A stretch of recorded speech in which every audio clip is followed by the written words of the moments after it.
Hi students, this is Mrs. Gifford, and today we are going to talk about lesson 03, comparing and ordering rational and irrational numbers. And after this lesson, you will be able to do just that. So can I use my calculator today? And the answer is absolutely yes. We are encouraging you to use your calculator. So let's get right into our first example. And you're going to copy this example over here on the left-hand side down on your paper. But why don't you pause the video for a moment while you do that. Okay, so we're back. And example 1 is to replace each open circle with a less than, a greater than, or an equal to make this a true statement. So our first problem is 2/3 and 5/6, and we're going to compare them. So we are going to take our calculator and change each of these fractions into decimals. And to do that, we are going to take this numerator, 2, and divide it by 3. So 2 divided by 3, and notice in the calculator division looks like a fraction bar, and then you're going to hit enter, and our decimal here becomes 0.6 going, and then changes it to 7. And just so you know, the calculator only has a finite number of spaces that it can put a decimal. So because it's all 6's and then the 7, you can understand, or you need to understand, that this actually rounds it up to a 7. If we had a display that showed infinitely many digits, it would show 6's and 6's and 6's and 6's and so on. So we're going to do the same thing to the fraction 5/6. We're going to do 5 divided by 6 and then hit enter, and we have 0.83. Excuse me. So here we have our two decimals, and I always like to suggest to students to think of decimals in terms of money. This would be considered 66 cents. This is considered 83 cents. Which one is it that you would like more of? You'd rather have 83.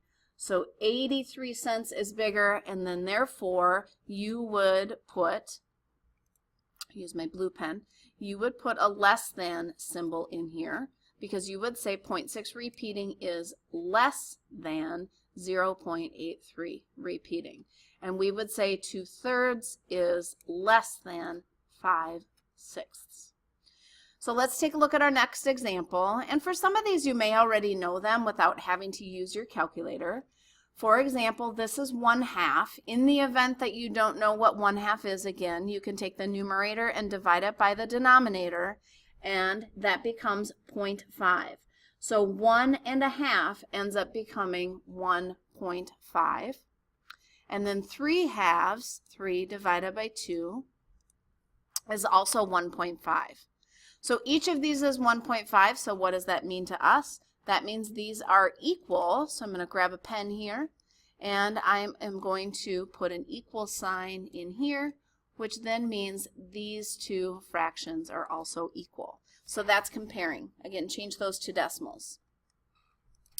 Moving on to the second example, take a minute to write this example down as well. This is where you'd want to pause the video. Okay, now we're back. So we're going to put the following numbers in order from least to greatest, smallest to biggest. We have 5 2/9, 5 3/8, 4.9, and -5 3/5. Again, we are going to use our calculator to find the decimal equivalent of each of these fractions. So again, I'm going to call up my calculator. I'm going to clear out my screen. I already know it's going to be, this first one's going to be 5 point something. So I'm just simply going to do 2 divided by 9 and hit enter. So this first one actually becomes 5.2 repeating. And there's that. And then I'm going to do the same thing for 3/8, understanding that 5 3/8 is going to have a 5 in front of it. And this becomes 5.375. 4.9 is already a decimal. And then -5 3/5 is going to be -5 point something, and it may be something that you already know. If not, again, use your calculator, and it comes up as 5.6. Again, this is a negative number. So again, anytime you're dealing with putting numbers in order, least to greatest, you always want to think of in terms of money. What's the least amount of money? Well, -5.6 is actually the smallest. So that means of our fractions, -5 3/5 is the smallest. Then The next smallest one, well, we have $5.20, $5.37, and $4.90. So the next one would be this 4.9. Okay, and then between these last two, which one is the smallest? Right, 5.2 repeating. So I'm going to move this guy here, which means 5 2/9 comes here. And then our last fraction, our largest number in this list is 5 3/8. So again, using the same strategy as example 1 by changing them to decimals, it's easy to compare fractions and put them in order from least to greatest. So here's your summary for today. Take a few minutes. You could pause the video as well.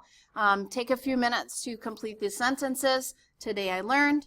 Things I need to remember are, and I still have a question on how to. Thanks for listening and taking your notes, and have a wonderful day.